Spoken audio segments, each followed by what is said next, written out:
So welcome everyone. I welcome you. I hope you guys can see me clearly and you can hear me as well.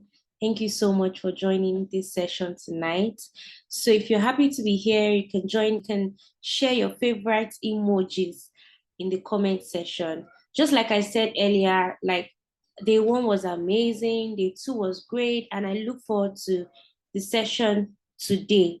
Unfortunately, our speaker couldn't make it, so I will be the one taking us on how to build our portfolios, practical steps that would help you, in order for you to get, the right jobs or the right clients, for your creative, in your creative journey. Yes.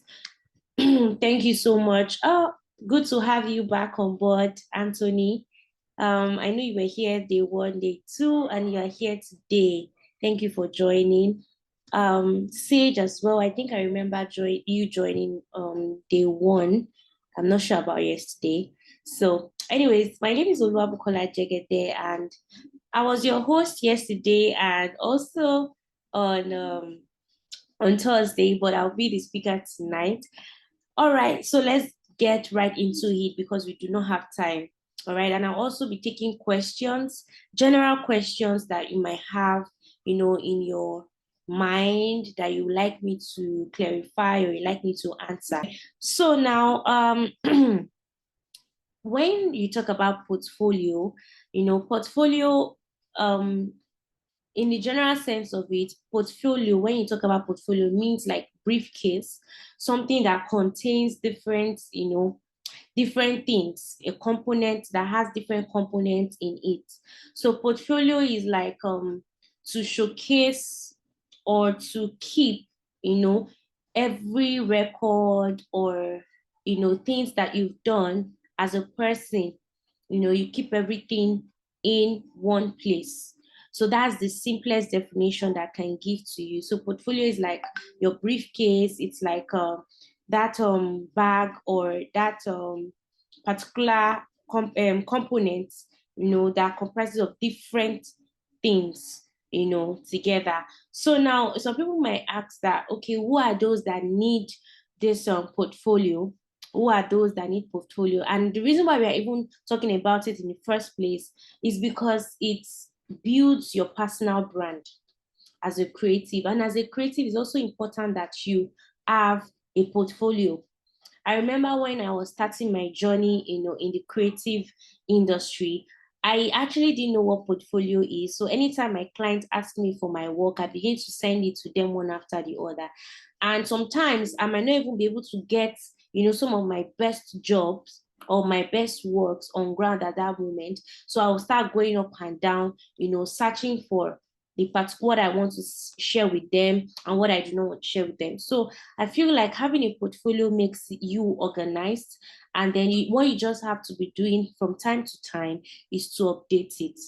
All right. So jobs that, there are some particular jobs or careers that require portfolio, especially in the creative industry. Like we have photographers, videographers, graphic designers, software developers.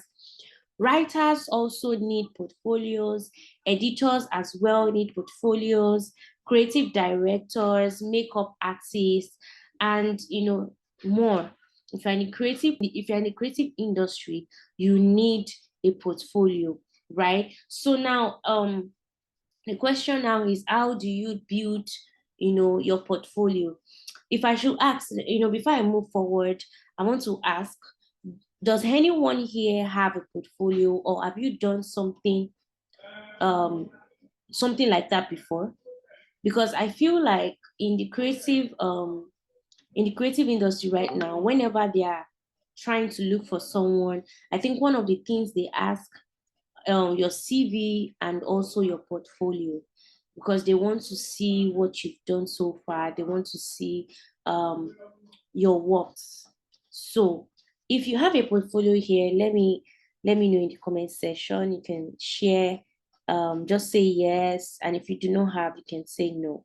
So we move from there because I want to be sure that you're all following. Okay, Oluwafemi said yes, I do. Okay, that's amazing. Um, Who else? If you have a portfolio, you can just type in the comment or the chat box. Okay, Aderisola, yes, I do. Amazing. So, okay, Oluwatofumi. Okay, amazing. Yes. Okay, I'm seeing many yeses. Thank you so much for your feedback.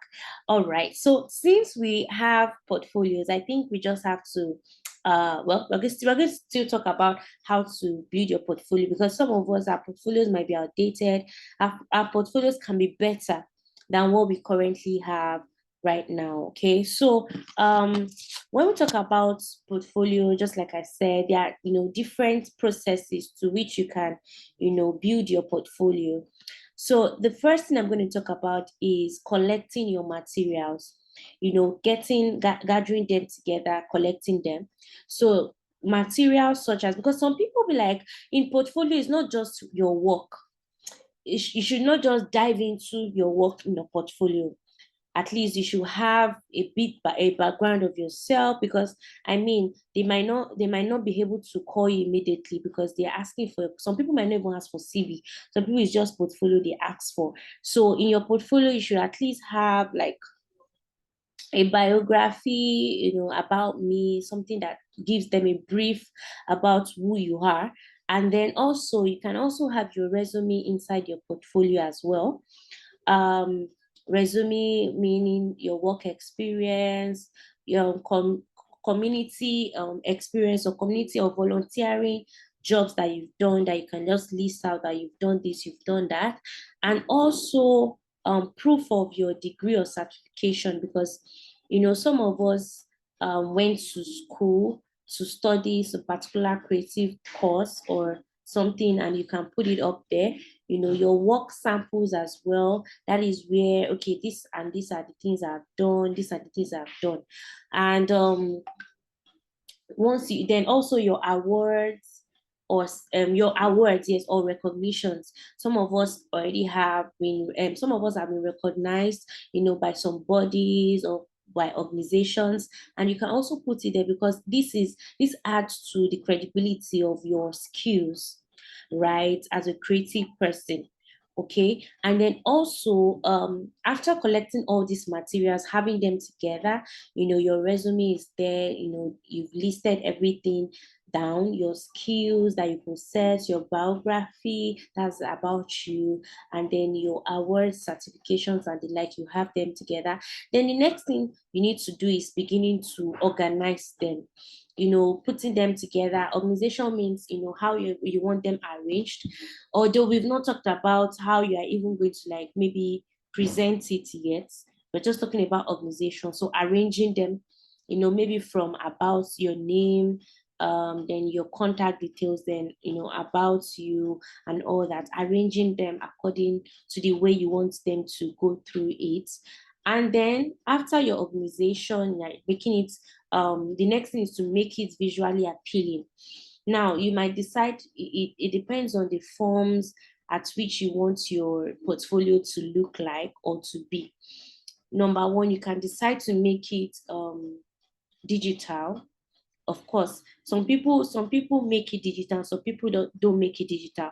So when I mean by, because right now we're already in the digital age, actually, where you don't really have to print out anything, or present hard copies. What you just need to do is to, share online digitally. So you can either do two things, or let's say three. First thing is to have everything in one folder. So you can decide to do that, but I feel it's not even really more. It's not really organized enough, because some people have a Google folder, a Google Drive. You put the folder in a drive. So in the folder, it contains your resume. So it has like a document or PDF of your resume. And then also you can also have another PDF that contains your work experience, your awards, and all those things. Although those some people don't put it in their resume. Some people in their resume, they just put work experience there in their resume. But I feel like if you want your resume to be really to be really filled up, you can just add everything: your work experience, your name, your awards, and all those things. And then you now have another document that contains your work. So it depends on what you're doing. If you're a photographer, you can have pictures, collective pictures in a particular document or in PDF. So sometimes I always prefer PDF, because that way no one can edit your resume or tamper with it using PDF. So you as a photographer, you can put all your photos together, lined up in a PDF format, and always add your brand name or your name on your photos, so that people can't just pick it up and use it. So you can put it in the middle, or you can put it somewhere that is this thing that people can just easily remove it and use it, for another purpose. So because you need to protect your work, it's very, very important. So as a videographer as well, you can have all your short clips, cinematography, and all that. You can put them together, edit them together, or you can do it separately and upload them inside that folder. Also always document it well, giving them a befitting title so that they can recognize it on time. So and then if you're a graphic designer, you can have it in such a way that all your flyers work. You put them in a flyer, in a folder, and name it as flyer. I'm still talking about folder issue right now, in a Google Drive. I've not deviated yet. And then after that, you can have your folder for flyer, you can have your folder for logos, you can have your folder for like a full branding package and stuff like that, if that's the way you want it, if that's what you can do. And then if you're a product designer to a particular job, or you can put your Figma link, if it is Figma you use, you can put your Figma link inside a Google document, naming each of the projects. You can even share a brief about what the project is about, and then you put your link, but all those things here, I think they are still, if you are just starting and you don't really have much idea on design, you can use it like that. But I feel like as a graphic designer or product designer, you already have an idea for design. So your portfolio has to be visually appealing. So if you're a writer, you're an editor, you can make use of your Google, you can make use of your documents to document everything, all the write-ups you've done, you put everything together and you put it in a folder, right? And if you're an editor, all the works you've edited before, you can have the before and after, what the work looks like before you edited and what it looks like, so that they can see the difference and say, okay, yes, they can know that, okay, this is what you did. Because if you just put the final result as an editor, they might not know or understand the level at which you've edited the particular work. So that is why I feel like if you're an editor, you should always save the way they give you the particular work to do. Save it, and then when you duplicate and then you edit. So you have the unedited one and you have the edited one, so they can compare. So as a creative director as well, if you've directed some particular stuff, you need to give people something to, it's not just the end result. You give them, okay, this was the brief that was given to us, this was how I came in, and then these are the things, these are people that worked with me. Give them something to talk about. Don't just go straight to the no, don't just give them the end result. They want to see the process of how you work. Same thing as designers as well, or project designers. Show them sketch. The aspect of your logos, include sketch so they can see the process. Don't just put the end result of your work there should be a story. You should tell them the problem. Yesterday, if you remember, or day one rather, if you're in class in day one, where we're talking about relating with your clients, remember when we had a role play talking about how you talk to your clients and then there is a problem to solve. You recognize that there's a problem, there's something that needs to be done. You put it there. This is what the clients wanted, this is what I worked on, and this is what I came up with. All those things, it shows processing, and it shows that, okay, you're a person that critically understands what you're doing and you take step by step to do your work, or to come up with your creative work. So now the next thing that I want to talk about, apart from having a Google folder and stuff like that, you can also put everything together in a PDF format. That way you should be, sometimes you can be having about 30 pages. You have a page for your resume, you have a page that shows your skills, you have a page that shows your about me and contact details. Then you now have a page that shows your project itself, the works you've done, taking it one step and one after the other. You can just put you don't have to put all your works. You can put your best, maybe 5 works. And as a designer or as a writer, you might have different types of writing or different type of design. For designs now, we have flyers, social media flyers and all those things. You can also have print flyers. You can categorize them under flyers. You can also have logos. You categorize them under. Then you can also have a full branding package, right? You can also have user interface if you've done some works like that. So you divide them into that way. So if you're doing flyers, you show us maybe like 2 or 3 or 4 flyers that you've done that shows different views. It's not like your flyer one will be the same idea with flyer two. Let us see your flyers in different art directions, right? And if you're a writer too, let's see your writing in different, maybe you've written for social media, you've written for a product, you've written for a website. Let us see them in different points. Don't just show us all your writing should be blogs. If especially except if you are a blog writer and you have to categorize, you have to like put it categorically, right? And be specific. Yes, that's the word. Be specific that it is blog that you are into. Okay, so now the next thing I'll talk about after that's PDF. And also if you're I think for videographers, PDF will not really work for you. But if you're a designer, if you're a writer, if you are an artist, maybe you draw, you can use PDF. And if you are also an editor, you can use PDF. If you are a photographer, you can use PDF. So now the next thing I'll talk about is website. You can have a website.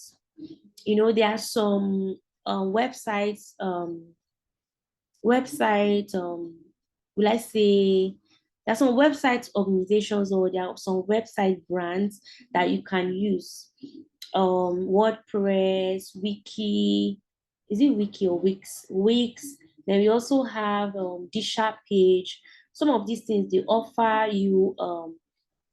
Some of them are free, although you will not get premium value like that, but at least you can still be able to use it for your portfolio, putting everything together in a website. So if you don't have the money to buy a domain and build a website from scratch, you can make use of all these platforms. Disha, you can check it out. Disha page, you can use Wix.com, you can use WordPress. And there are some other website builders that you can use that are free, that will have free templates for your portfolio and that you can use to build your portfolio, right? I've given us all that can be inside your portfolio, just like I said earlier. So you can use those for it.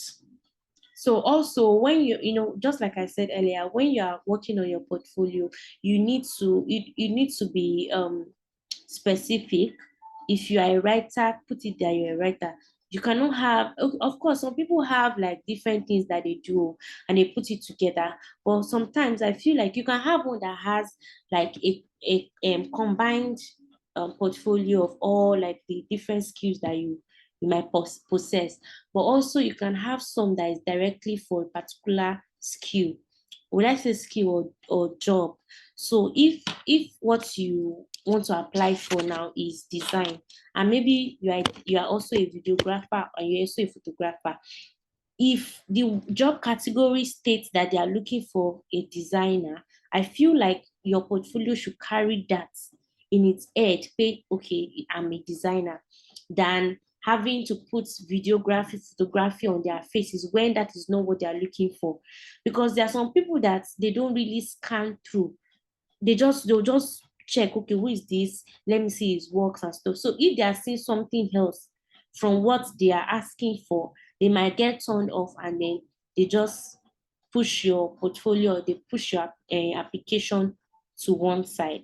So you need to be specific, you need to go straight to the point in your portfolio. It doesn't have to be too much. Just like I said, put your best work out there, and then you would actually you see results. And of course, just like I said, your portfolio has to be visually appealing.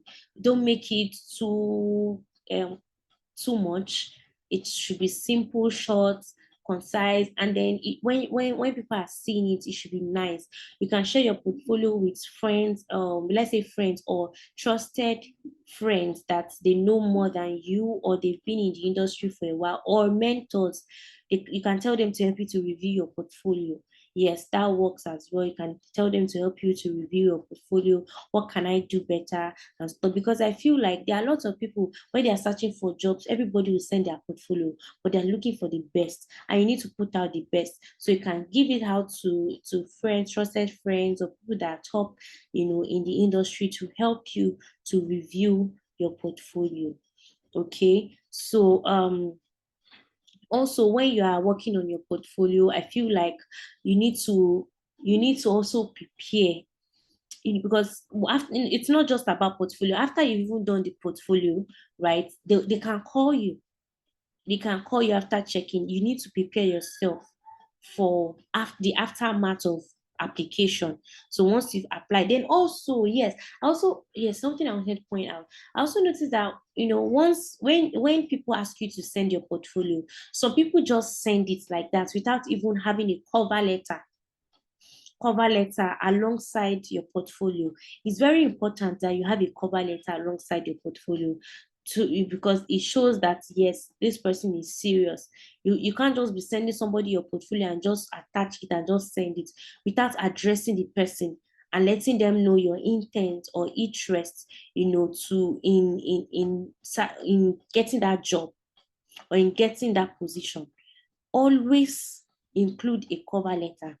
It doesn't have to be long, but it's just a way of you referencing that person, that okay, yes, I'm really interested in this position, and attached to this letter is my portfolio. It could be the link to the Google Drive, or it could be the link to your website, or it could be the link to or it could be your PDF document, or PDF file, just like I stated earlier. So I think now the next thing I wanted to say is preparing for interviews. You need to be prepared, for your interviews, because after you've sent your portfolio and on, and if they like your job or what you're doing, they will call you and they'll reach out to you, set up meetings and all. Then also, I feel like when you apply for any job and stuff, always check your emails. When you apply for, even if it's not a job, if you apply for something, always check your emails, because some of them might not call you. Most people don't call nowadays, they respond to emails. And if you don't check your emails, it's almost, some people even put timelines to their emails in responding to you, that if you don't respond so time, then you might not be able to, take the interview. Or some people might not even interview you. They might just from there just want you to resume. And if you don't check your email on time, it's possible that you might lose the position or the job. So you need to be checking your mails constantly. It could be in your spam, might not enter your inbox. Some might enter your spam message. You check everything and be sure that you are being up to date, your mail and stuff like that. Don't just apply for something and just leave it like that. Some of them will respond to you in the next 24 hours, or even after 48 hours. Always check your emails. Now, when you're preparing for your interview, I always say this: always check out the brand or the company that you apply to.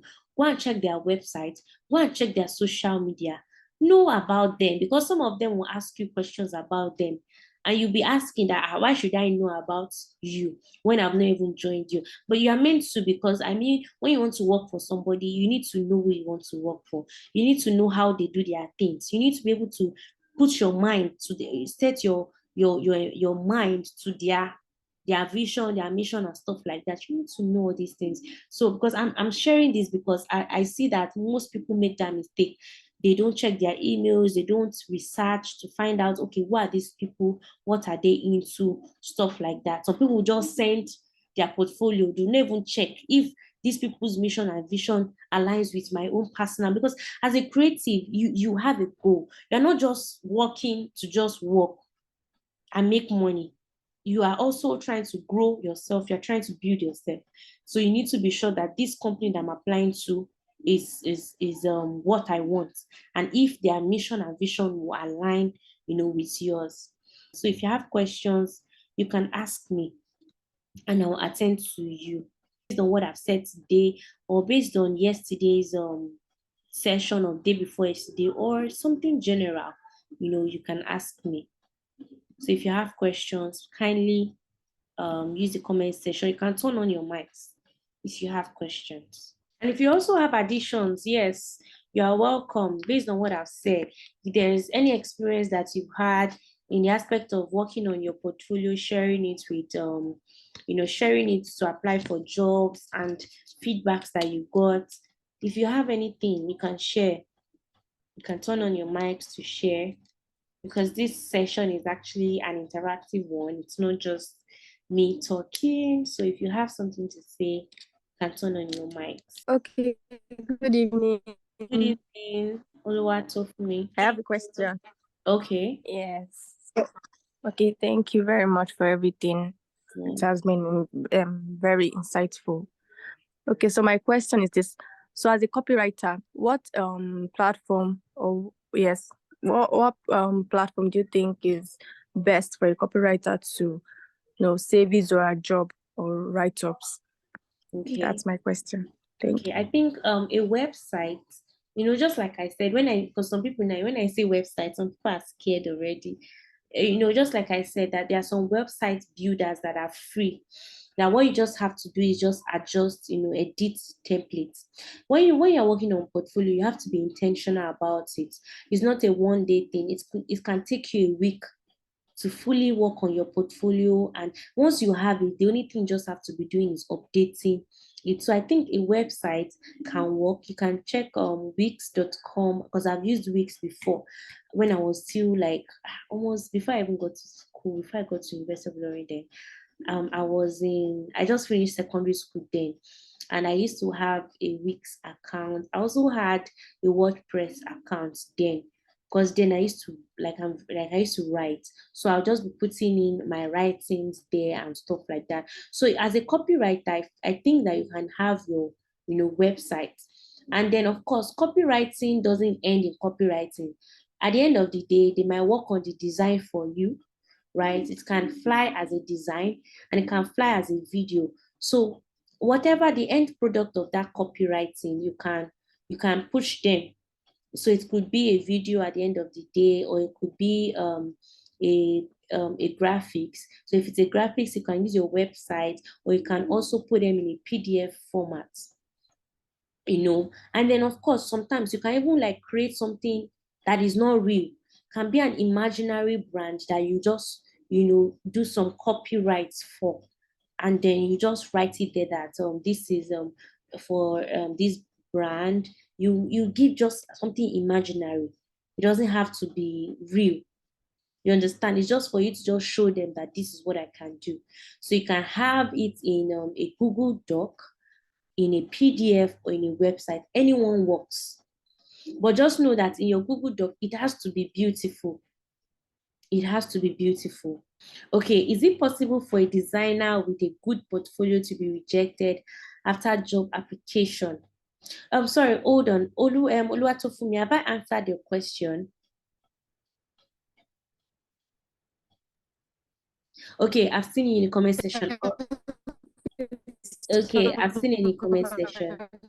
All right, thank you. You're welcome. So Oluwafemi said, is it possible for a designer with a good portfolio to be rejected after job application? And if yes, what are the possible reasons that could be responsible for that?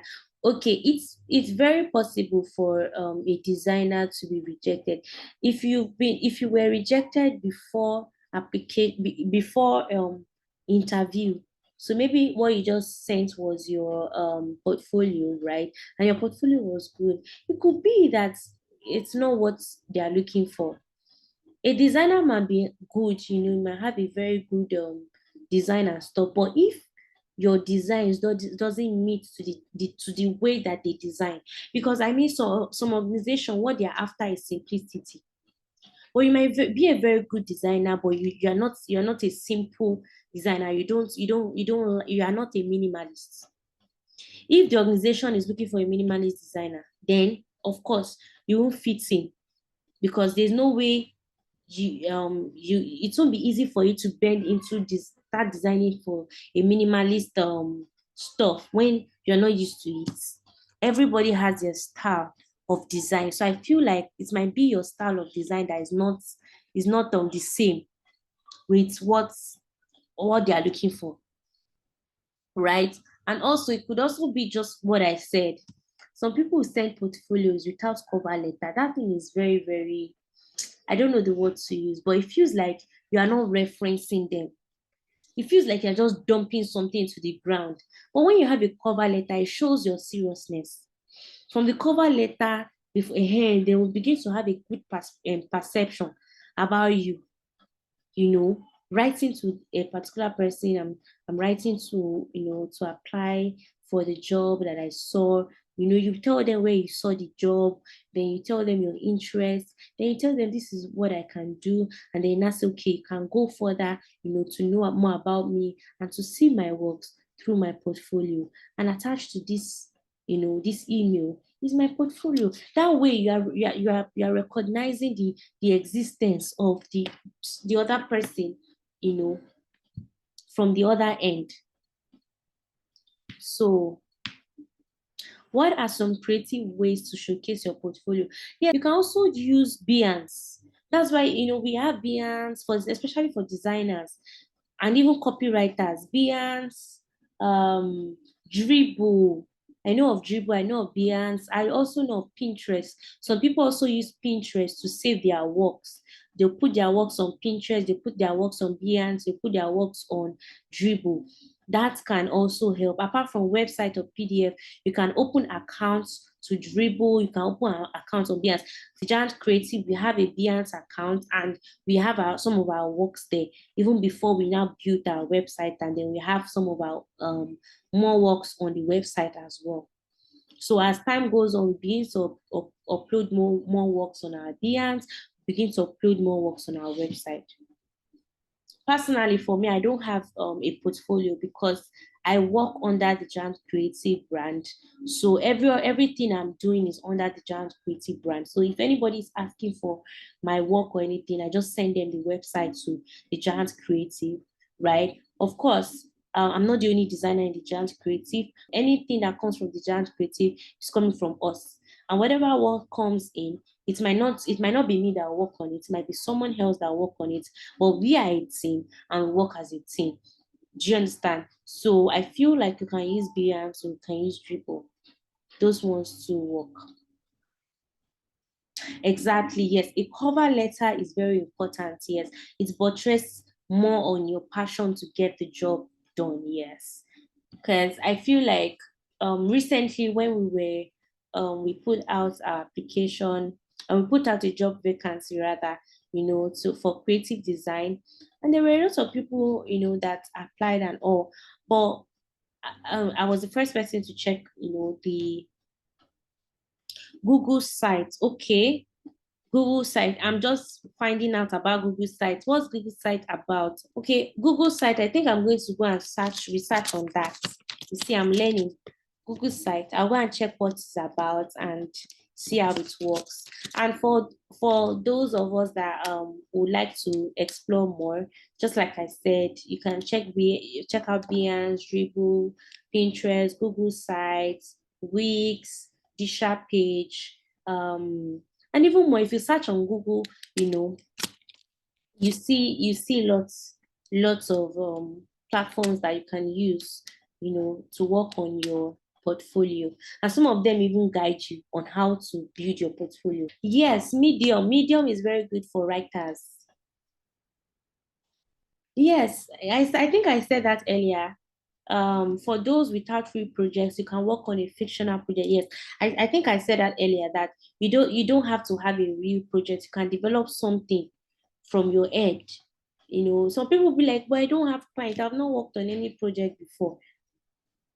Create an imaginary client and work on something. It's just for people to see your work, to see your level of creativity, to see how you think, to see how you write, to see how you come up with these things. So yes, you can work on a fictional project. Okay. Aderisola said, I also use previous clients' work in my portfolio. Yes, if I don't get paid and it wasn't used. Okay, that's good too, especially for writers. For designers, some of our designers, because I'm one, what I do is we